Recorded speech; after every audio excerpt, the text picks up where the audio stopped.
সৃষ্টিতে বিস্ময়, সময়ের সাহসী কণ্ঠস্বর, সত্য সন্ধানে নির্ভীক। ক্রাইম নিউজ 24 দেখতে থাকুন, চোখ রাখুন।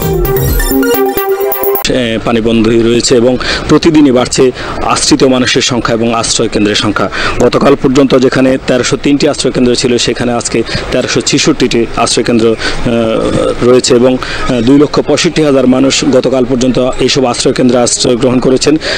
আজকে পর্যন্ত সেটি 3 লক্ষের মতো আশ্রয় কেন্দ্রগুলোতে আশ্রয় হয়েছেন।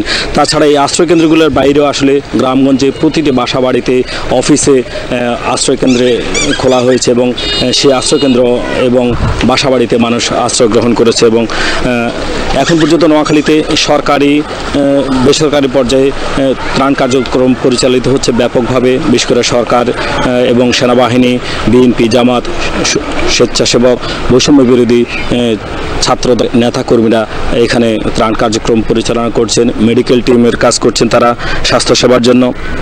তবে সব মিলিয়ে যেটি আমরা দেখেছি যে ত্রাণ কার্যক্রমটা মূলত আসলে শহর কেন্দ্রিক অনেকটা বেশি হচ্ছে। গ্রামে যেখানে পানি বেশি, যেখানে ত্রাণ কার্যক্রম পরিচালনা করা অনেকটা দুরূহ, সেই দিক থেকে আসলে গ্রামে ত্রাণ কার্যক্রম কিছুটা কম পরিচালিত হচ্ছে। সেখানে নৌযানের সংকট রয়েছে, যেহেতু প্রতিটি রাস্তাঘাট অলিগলি আসলে পানির তয় রয়েছে। সেক্ষেত্রে নৌযানের সংকট থাকার কারণে আসলে এই ত্রাণ কার্যক্রম পরিচালনা করাটা অনেকটা দুরূহ হয়েছে এবং এই মুহূর্তে আসলে যারা ত্রাণ কার্যক্রম পরিচালনা করছেন বেশিরভাগই আসলে শুকনো খাবার দিচ্ছেন অনেককে, কিন্তু গ্রামগঞ্জে অনেক জায়গায় আসলে রান্না করার কোনো ব্যবস্থা নেই। সেক্ষেত্রে রান্না করা খাবার খুব বেশি প্রয়োজন বলে যারা ভুক্তভোগী রয়েছেন তারা আমাদেরকে জানিয়েছেন। এই পর্যন্ত এই বন্যায় 8 জনের মৃত্যুর খবর আমরা নিশ্চিত হয়েছি প্রশাসন থেকে।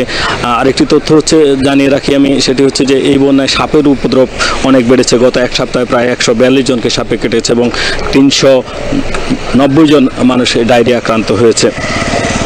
ক্ষয়ক্ষতির পরিমাণে আসলে নোয়াখালীর ইতিহাসে সবচেয়ে বড় ক্ষয়ক্ষতি এই বন্যায় হয়েছে এবং কৃষি, প্রাণী সম্পদ, মৎস্য সম্পদ, সড়ক, মহাসড়ক মিলিয়ে প্রায় কয়েক হাজার কোটি টাকার ক্ষয়ক্ষতি হয়েছে। তো সব মিলিয়ে আজকের যে বন্যা পরিস্থিতির